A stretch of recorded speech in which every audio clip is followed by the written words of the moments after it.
2025 সাল তো শেষ হয়ে যাচ্ছে। যা যা প্ল্যানিং করেছিলেন 2025 সালে করবেন, ওগুলো কি ফুলফিল করেছেন? আদৌ কি কিছুটা হলেও করেছেন? নিজেকে প্রশ্ন করুন, নিজের জীবন কি একটুকু হলেও 2025 সালে চেঞ্জ করতে পেরেছেন, উন্নত করতে পেরেছেন? এখন তো নতুন বছরও আসতেছে।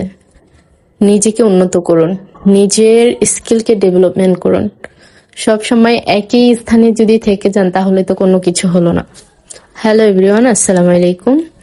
আজকে আরেকটি নতুন ভিডিও নিয়ে আসলাম যে নিজের জীবনকে কিভাবে চেঞ্জ করবেন, কিভাবে নিজের ভিতরে পরিবর্তন আনবেন সেই নিয়ে। বরাবর মতো আমার জীবন সম্পর্কে জানতে অনেক ভালো লাগে এবং অপরকেও বলতে আমার অনেক ভালো লাগে, তাই আজকে একটা ছোট্ট ভিডিও নিয়ে আসলাম নতুন বছরের জন্য।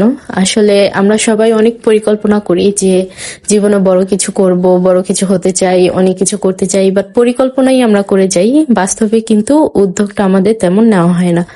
শুধুমাত্র অলসতার কারণে করব করব বলে আর করা হয় না।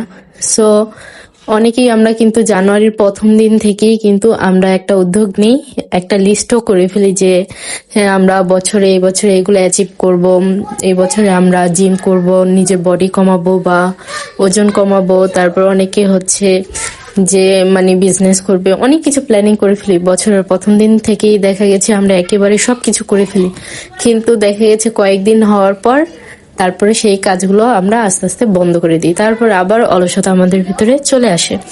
তো এগুলো না করে আমরা একদম মাল্টিটাস্কিং মানে হচ্ছে একসাথে অনেকগুলো কাজ আমরা চেঞ্জ করব না, আমরা ধাপে ধাপে চেঞ্জ করার চেষ্টা করব নিজেকে।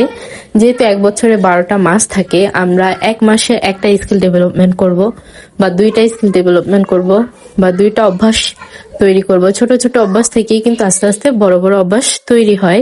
আমি কিন্তু নিজেও চেষ্টা করি নিজের ভিতরে কিছু পরিবর্তন আনার, নিজেকে একটু চেঞ্জ করার, একটু উন্নত করার আগের থেকেও। তো আপনাদের সাথে সেটাই শেয়ার করছি। কথা বলতে বলতে আমার রান্না করা শেষ। আজকে আমি সবজি ভাজি করলাম। আমার কাছে কিন্তু এই সবজি ভাজিটা অনেক ভালো লাগে। তো এটা হচ্ছে আমার ছোট্ট পিচ্ছি মেয়েটা। আমার মেয়েটার জন্য সবাই দোয়া করবেন আর কমেন্টে সবাই মাশাআল্লাহ বলে যাবেন। আর বিকালবেলা একটু রং চা খেয়ে নিলাম। আসলে দুধ চাটা আমাদের শরীরের জন্য অতটা ভালো না, আমি চাই অ্যাভয়েড করতে দুধ চাটা খাওয়া। তো মানে মাঝে মধ্যে তবুও খাওয়া হয়ে যায়, হালকা পাতলা খেলে তো কোনো সমস্যা নেই। তো রং চাটা যদি আপনি আদা দিয়ে একটু চিনি কম দিয়ে খান তাহলে কিন্তু অতটা ক্ষতিকারক না। তো এই যে ছোট ছোট অভ্যাসগুলি কিন্তু আমাদের চেঞ্জ করলে কিন্তু বড় বড় আমরা অ্যাচিভমেন্ট করতে পারবো। আমাদের শরীর আগে ঠিক রাখতে হবে। আমার মনে হয় প্রথম চ্যালেঞ্জটাই হচ্ছে নিজেকে ঠিক রাখা, নিজের অভ্যাসগুলি ঠিক রাখা, নিজের শরীরকে সুস্থ রাখার একটা চ্যালেঞ্জ নেওয়া, যে স্বাস্থ্যকর খাবার খাওয়া, হেলদি ডায়েট ফলো করা। তারপর হচ্ছে 5 ওয়াক্ত নামাজ পড়া, এটা মাস্ট প্রথমেই রাখা দরকার। কারণ হচ্ছে নামাজ পড়লে আমাদের মন শান্তি থাকে, আমাদের শরীরেও কিন্তু এনার্জি ভরপুর থাকে। নামাজের মাধ্যমেও কিন্তু শরীরে ব্যায়াম হয়, অনেক উপকারিতা আছে। নামাজ পড়লে মনে প্রচুর শান্তি থাকে, যে অন্য কিছুর ভিতরে কখনোই পাওয়া যায় না। তো আজকের ভিডিওটা এই পর্যন্তই।